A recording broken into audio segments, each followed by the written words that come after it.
মানুষ কখনোই মানুষের অন্তঃসত্ত্বাকে ভালোবাসে না।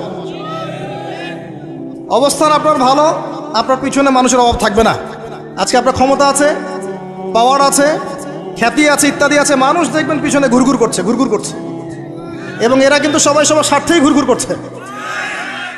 এর বাইরে আল্লাহ পাক কিছু মানুষের মনে আল্লাহর পক্ষ থেকে মহব্বত দেন, এটা আলাদা বিষয়।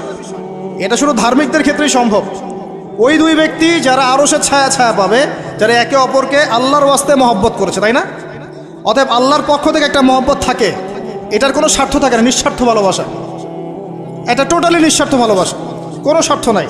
কিন্তু দুনিয়ার ভালোবাসা স্বার্থপর। অবস্থানকে আপনাকে মূল্যায়ন করা হবে। আপন শুধু আল্লাহ পাক আপনার।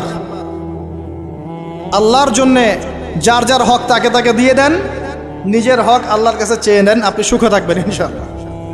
এর চেয়ে কোনো ফিলোসফি নাই দুনিয়াতে সুখে থাকার। আপনি মানুষকে সন্তুষ্ট করতে পারবেন না।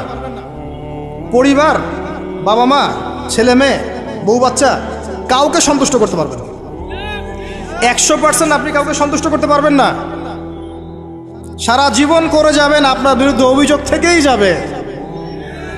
শুধু আল্লাহ রব্বুল আলামিন অপেক্ষা করে বসে আছেন, আপনি কখন তওবা করে